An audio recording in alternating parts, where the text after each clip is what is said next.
to find out the values for 60 degree and 30 degree, sin 30 and sin 60, let's assume this is you can see equilateral triangle, right? So equilateral triangle, all the angles are 60 degree. For this ABC triangle, all the angles are 60 degree and AB equals to A, BC equals to A and AC equals to also A. So now if I draw a perpendicular from the vertex from C on AB for equilateral triangle with respect to geometry, you know already for equilateral triangle, if you draw a perpendicular from a vertex to the opposite side itself, it will bisect the opposite side. That you know already, but still I'll show you once more. Okay. So let's say I am drawing a perpendicular from this particular vertex C on AB. Right. So in that case, it will intersect the point, let's say at D. So if AB is A, then BD, AD equals to BD, right? So BD is A by 2. Why it is so? Because when you are drawing a perpendicular from the vertex on the opposite side itself, and this perpendicular means this angle is 90 degree. Now if you consider these two triangle ACD and BCD, then angle A equals to angle B 60 degree, right? And this is 90 degree, both the angles are 90 degree. That means this angle equals to this angle. So, and that means if 60 degree it is bisecting that angle, that means the value of this particular angle, that is 30 degree. So this is how 30 degree. All the angles are equal. So if all the angles are equal, these are the similar triangles. So if these are two similar triangles, that means here it is AD equals to BD, because AC equals to BC and this is common CD, that means AD equals to BD. Therefore BD is half of AB. So therefore BD equals to A by 2.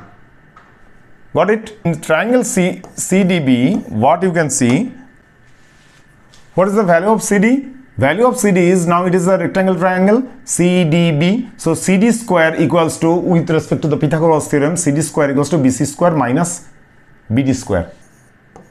That is equals to BC square means it is A square and BD square means A square by 4.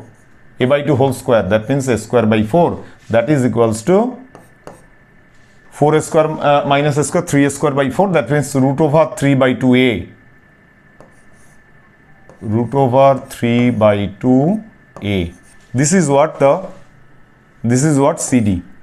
So CD, you know, CD is root over 3A by 2. And what is the value of CB? CB is A. So CD by CB is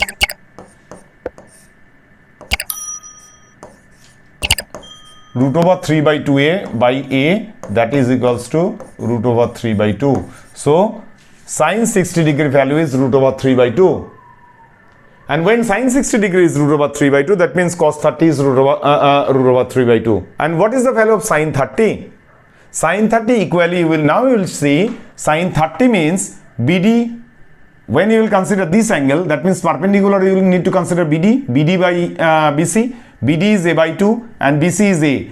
That means BD by BC, this is A by 2 by A. A by 2 by A means you will cancel A, that means half. That means sin 30 degree equals to half. So now you can see sin 30 degree equals to half and sin 60 degree equals to root 3 by 2. All these two are proven.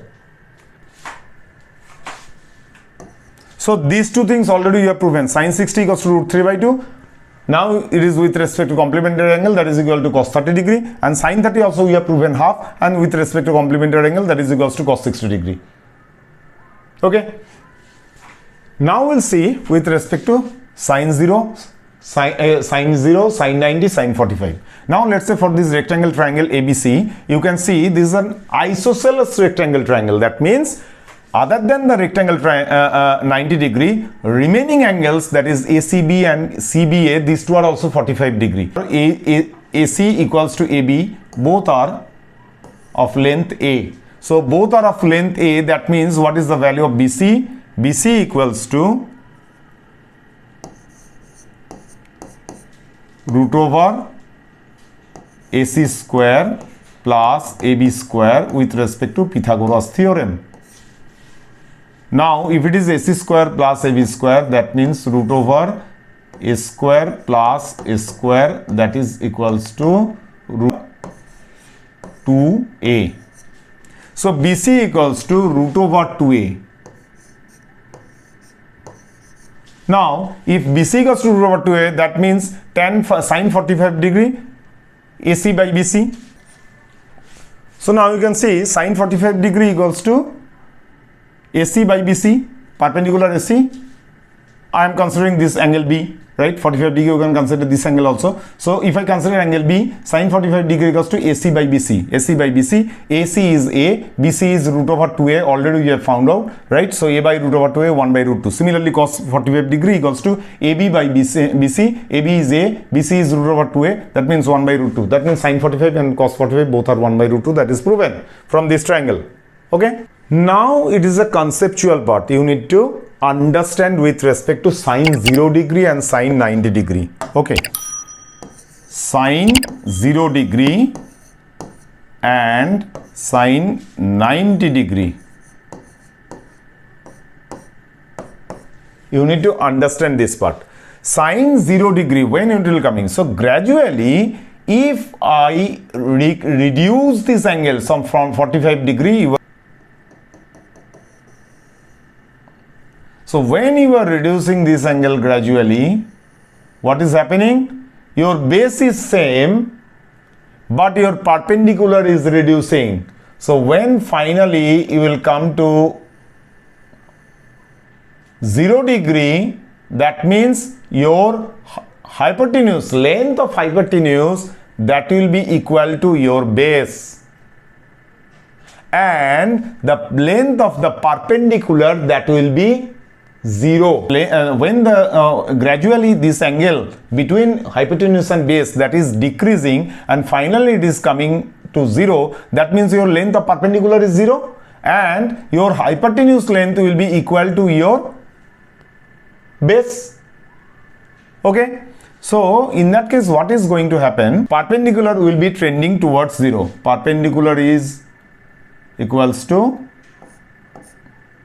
0 and base equals to will be hypotenuse. Now if perpendicular equals to 0, that means your, what is the formula of sine theta? Sine theta, sine 0 degree equals to perpendicular by hypotenuse. Whatever is the length of hypotenuse, it doesn't matter, but your perpendicular is 0. That means 0 by something means 0. That is why 0 sine value of sine 0 equals to 0. That is why the value of sine 0, it becomes 0. So you understand the concept. When the angle is gradually reducing, the angle between the adjacent of the base and the hypotenuse, angle between hypotenuse and base, that is decreasing gradually and it is trending towards 0. That means the length of perpendicular, that is also diminishing. So finally, when with respect to 0 degree, the perpendicular length will be 0. So if the formula of sine theta equals to perpendicular by hypotenuse, so when the perpendicular length of perpendicular is 0, that means the value of sine 0 degree is 0. And with respect to cos 0, what is going to happen? Cos 0 is base by hypotenuse. Now when the with respect to angle 0, this hypotenuse, finally it is going to happen that this hypotenuse will be equal to base, because that will be overlying on the base itself, right? So finally what is going to happen? The length of perpendicular is gradually diminishing and the hypotenuse is also will be equal to base. That means what is the formula of cos theta? Cos theta equals to base by hypotenuse. So therefore base by hypotenuse, if both base and hypotenuse, these two will be equal, that means cos 0 will be 1. So therefore for 0 degree, cos 0 equals to 1. So now you understand from geometrical concept how these values sine 0, cos 0, sine 30, cos 30, sine 60, cos 60, sine 45, cos 45, all these values in the table are coming. And with respect to 90 degree, what is going to happen? When these values will be equal to 90 degree, this 90 degree angle will be gradually increasing. That means it will be converted to a rectangle. So now you will increase this way, right? So gradually when you are increasing, this is the delta values, right? So these values of the perpendicular, that is also going to increase. So finally what is going to happen, this perpendicular for cos 0, what happened, the base and hypotenuse becomes equal. Now with respect to 90 degree, your perpendicular and hypotenuse will be equal, because the angle will be increasing, means it is finally when the 90 degree it will happen, because when it will be rectangle. So in that case, when this will be 90 degree, that means the perpendicular will be equal to the hypotenuse. So perpendicular by hypotenuse, that will be 1. And what is sin 90? Sin 90 means cos of 90 minus 90 with respect to complementary angle. That means cos 0. So sin 90 equals to cos 0 equals to 1. Okay. So sin 90 will be 1. Sin 0 equals to 0. So we have proven sin 0 from the triangle. We have proven sin 30, sin 60, sin 45, cos 45, all these things from the triangle. Only for the sin cos 0 itself, we have proven cos 0 equals to sin 90, because cos 0 and sin 90 we have proven 1. That means sin 90 equals to cos of 90 minus 90 with respect to complementary angle, and so therefore it is cos 0. So cos 0 equals to 1.